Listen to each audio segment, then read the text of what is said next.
Dumelang! Guys, welcome back to my channel. If you are a returning subscriber, I really do appreciate you guys. And if you are new here and this is the first time that you're seeing my face, hi, hello. My name is Annah and I am an English teacher here in South Korea. Guys, please, before we get into today's video, first things first. 1, make sure that you have subscribed to the channel by clicking the subscribe button. It is free of charge. 2, make sure to give this video a thumbs up. You've already clicked on it, so why not? And 3, make sure to watch ads.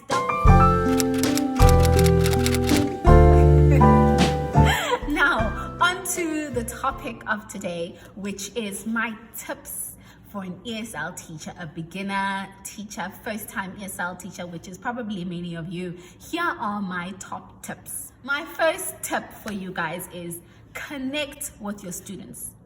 It's so important to connect with your students.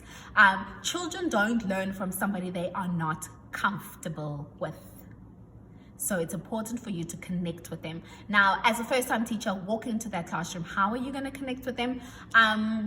Introduce yourself. So that's why the creating an about me presentation, where you tell the students about yourself, who you are, where you're from, things you like, don't like.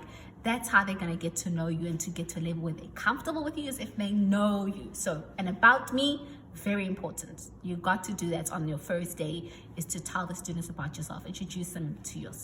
Introduce yourself to them. Another thing you can do is to build a rapport with them, is to have icebreakers or a game, or even some warm-up, some sort of warm-up in the beginning, to just have a little bit of fun with them in the beginning. For me, it was when so obviously I did the about me, and then I did a hello song. So there was a hello song that I found on YouTube where it was hello, hello, how are you? And then the speed just goes faster and faster and faster.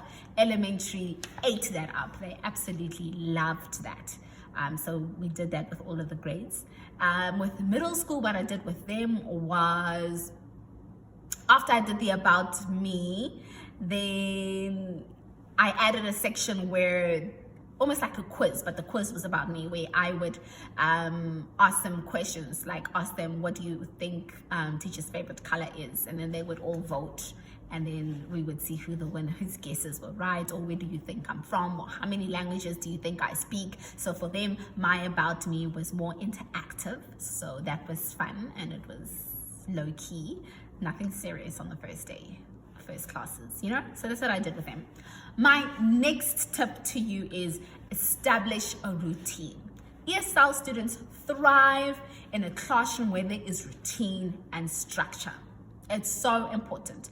If I look at my grade 1s and grade 2, especially with after school English with them, in the beginning I didn't have a certain routine on the way I ran class. It just came in here making a noise, screaming, and it ended up being an entire lesson of them doing that. But the minute I changed things and I created a structure where I came in, there were classroom rules, we would go through the classroom rules, rule 1, rule 2, rule 3, they knew what my rules were. It's important to go through the rules of the classroom because it creates that structure and order. So have classroom rules. So when I did that, I saw a change in their behavior, but also they knew that, okay, when we come in, we first do a hello song with teacher. After that, teacher plays the what's your name video, and we sing and play to that. And then teacher greets each one of us individually, asks us our name individually, and then they know we go into phonics. So they knew how the routine of the lesson went, and I just found it improved the way the class ran, the lesson ran. So it was better for me, but also better for them. And I also saw that they were improving in retaining what I was teaching, is to have that structure. So that really does help. My next point to you is speak slowly and enunciate words. So remember, learning English for them, it's a foreign language. And if you're going to be speaking fast like the way that I'm speaking on this YouTube video, they won't be able to catch anything of what you're saying because you're speaking so fast. So make sure that you speak slowly, clearly, and simply. because when you're speaking, they sort of are gonna sit there, and when you're telling them something, they now need to translate it to Korean. I'm like, oh, okay, that's what teacher wants. That's what teacher's saying, or that's what teacher's asking me. Now they obviously have their response in Korean, but now they need to now translate that response to English for you and sort of think, what are the English words, and put it in the correct language order, punctuation, and then give it to you. So that's why it's important for you to speak slowly, simply, clearly, enunciating your words. They're learning a new language and it's foreign. You need to take your time and be slow. And on that point, my other one is use non-verbal communication. So if you're going to say hello, hello, in case somebody doesn't know what does hello mean? Oh, this is the universal language for hello. Everybody knows that this is hello. So you're gonna say hello, okay? Goodbye. Come here, come here, come here, come here. So you may not know what come is, but if I say come here, non-verbal communication. So use your body language to communicate. Communication is not just about this. So non-verbal communication is also very important in the ESL classroom. And obviously having things like pictures and videos and things like that to also help. If you are teaching them an apple, non-verbal communication also showing them a picture of an apple. So apple, apple, apple, apple. They can see what it looks like. It also helps them. So non-verbal communication is important. For example, if you're teaching preposition like in, on, under, if you've got an apple, let's say you've got a mug with you in the classroom, and then you've got like a small ball, then you're going to say put the ball in the cup. In, next to, behind, in front of. Like, make sure that you are using non-verbal communication. Physically do whatever you're trying to teach them. If you're teaching jump, physically jump and do it enthusiastically. That's how students are going to retain what you're trying to teach them, is when you're also making it interactive, physical, practical in front of their eyes, and you're not just there speaking to say jump, jump, jump. Yeah, okay. Next point, make things visual. This way it will keep your students engaged. So like I said, it doesn't help for you to just stand there and talk. Remember, students don't come to school by choice. Like, you choose to go to university because you want a degree. Well, some of you may be forced by your parents, but anyway, you choose that you want to go study psychology or law or business or whatever. Students don't choose to come learn English. They are forced to come to your English classroom. It's part of their school curriculum. They are sent to school by their parents. So you need to make your classes fun, engaged, interactive. So it will help to have visual aids, pictures, videos, get them to physically do things in the classroom while you are learning. Next point I'm going to have for you is always check for understanding. Don't assume because you said something and you may see a nod that they understand. You need to check that they understand you, because they're learning a second language. They don't know English yet. And sometimes what you're saying is not simple, or in your mind you're thinking it's simple, but it's not to the students at their level. So you need to check for understanding. Now, checking for understanding is not saying, do you understand? Yes? No? They're probably going to say yes because they want to impress you and make you think that they're on top of it. No, they don't understand. So to check for understanding, you don't say, do you understand? Rather ask them questions, and that's how you're going to judge that they understand. For example, if you told them, get into 2 groups and write down your favorite animal, okay? And then you're gonna ask, do you understand? And they say yes. To check for understanding, you're going to say, how many groups do you get into? 1 or 2? They can tell you 2, or you can say 1 or 2 groups. How many groups do you make? And then they can give you an answer. Or you can say things like, what do you need to write? Favorite animal. So they come back to you and say favorite animal. So ask them questions. That's how you check if they have understanding. If they can give you the right answers, then you know they understood what you said.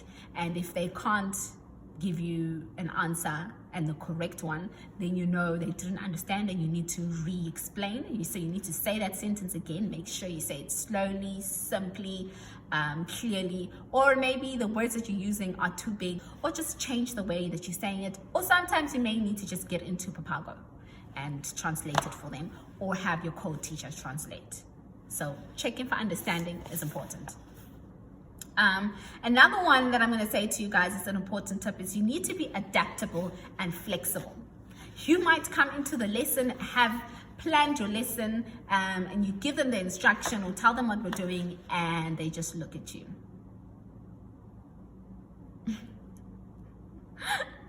It happens when they just look at you, like what you said just went over their heads. So you then need to switch it up.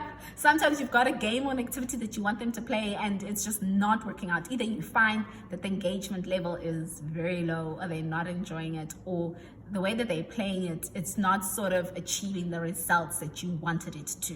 So you need to be able to switch it up and switch to another game or activity. Or so that's why when you're doing your planning, I sometimes have more than one game planned. So I know if that doesn't work out, I can quickly just switch to another one. And even if you don't have it planned, sometimes you've only planned one game and one activity. You gotta be able to be flexible and adapt and to think on your feet and switch to something else if it's not working. If whatever you're trying to get them to do is just not working, be able to switch it up. What's going to happen when you're in the lesson isn't always going to be according to your lesson plan, which is why being adaptable and flexible is very important in the classroom. Sometimes you might have disruptive students that disrupt the lesson. You've got to think about, why are they disrupting? Is it because you are teaching at a level that's below them, or they finish the worksheet quickly? Sometimes it's also good to have some worksheets on hand. There's one student we had, so after school English, the one day, it was the end of the semester, and the students all voted to watch a movie. So I was just like, okay, let's watch a movie. But then I found there was one student who was now disruptive and getting all the other students to be rowdy and disruptive, and he was just not interested in the movie, and I clearly saw this. I gave him a worksheet. He did a crossword worksheet while everybody watched the video. So sometimes it's helpful to have those extra things on hand for situations like that. Or when your students finish the activity quickly and everybody else is still busy, but there's one or two that are finished, give them a worksheet while they are working. Or make 2 or 3 worksheets a little bit more, the level of it a little bit higher than the rest for those higher level students. Those are some things you can apply when certain things happen in the classroom. My next tip for you guys is to create engaging and interactive lessons. So in order to increase understanding and retention in your class, your lessons need to be engaging and interactive, and also to be able to reach different learning styles. Not everybody learns by hearing. Some people are visual learners or kinetic learners, so they need to be moving. So I try to incorporate all of that. So usually there's a presentation where they're reading words, they'll be able to see the picture of whatever I'm teaching them, a video of whatever I'm teaching them. They've also got their textbooks. I sometimes give worksheets, or sometimes we sing. So when I'm teaching them days of the week, there's a song that we do, and we're not just singing it, there's also actions for the song. So now those people that learn by moving, those people that learn by speaking, by singing, all of those different learning styles, I make sure that you reach them. It's important to do that. But when you're having an active and interactive lesson, that's how they're going to remember what you're teaching them. I don't know if I told you guys this before, but the one day after work, I was heading home and I bumped into my grade, I think this is grade 2, and I only have them for once a week in after school English. And I was still teaching them to say, my name is blah, blah. So to introduce themselves in English. I'm still teaching that. I was still teaching them that at the time. And obviously there's a song that I played with the video on repeat. It was fun. It was an interactive. Every lesson had that video. And then I would go around and they would practice saying my name is, and they would practice together. And the one day I'm going to work and going home, and the student is walking towards me and he stops me and he goes, "My name is Kim J," and he says his name. And this is what I was teaching them in class. In class, when I was teaching them, "What's your name?" "My name is." That is what we did. And I realized that this helped. This nonverbal communication, TPR, it helps to do this, because now it reminds him that when I'm introducing myself, it's 4 words: "My name is," and "my name." So eventually he'll come to a point where he doesn't need to do this, but it helped to do this. So yeah, guys, those are just of my few pointers and tips for new teachers. But the biggest one I can tell you is, don't be hard on yourself.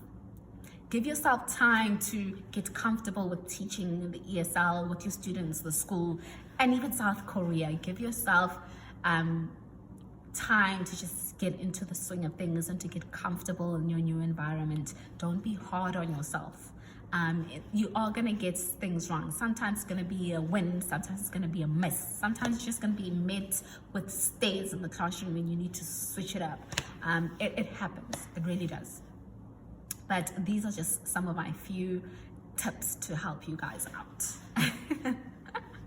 And also another tip that's just important is to be prepared. Lesson plan. Don't show up into that class having done no lesson planning and think it's just going to come to you.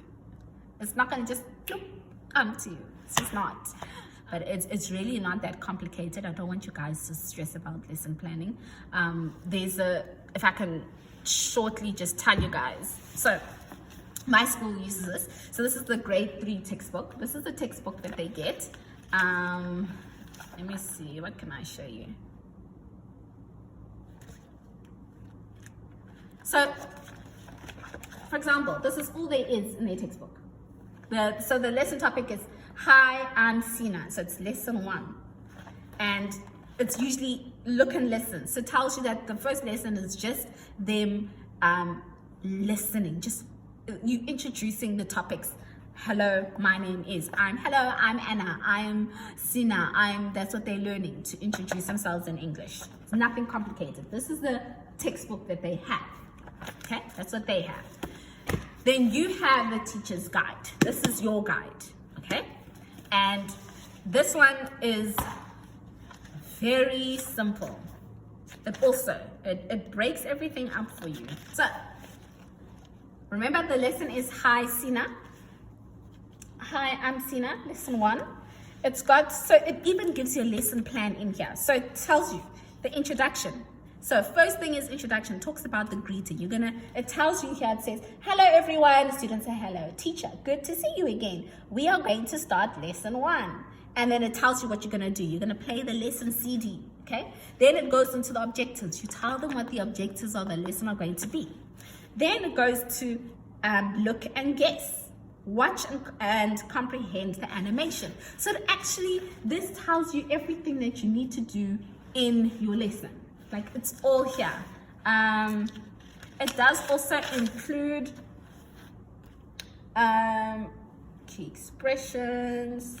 It has games, even some activities for them to do. A game or an activity that you can play with them. Closing, how to close off the lesson. It's all in here. So you can use this as your lesson plan, and then obviously just change some of the things that you don't want to use and use your own thing, or go on Xoxo. Especially if you're going to use resources like Xoxo, where there's PowerPoint presentations, some things on there. Don't just now open that PowerPoint presentation for the first time when you're in front of your students and you haven't had a look at it yourself. Actually run through it so you know what's in there. It would be embarrassing for you to now just open the presentation and to be seeing it for the first time with your students. Well, guys, look at it before the lesson. Know what you're going to teach and how you're going to teach it. It shows, and you're prepared. It actually shows in your work. Like, it's not that complicated. It's all there for you. It really is. But if you want me to create a video that's more in depth on lesson planning, I can do that. Comment down below. I will get that video for you guys. But those are my tips to you guys. If you got to this part of the video, I hope that you guys enjoyed it. Don't forget to give it a thumbs up. Thank you for watching all those ads. For you guys that did not skip it, I will see you guys in the next video. Wherever you are in the world, I'm really wishing that you have a great week and a lovely weekend.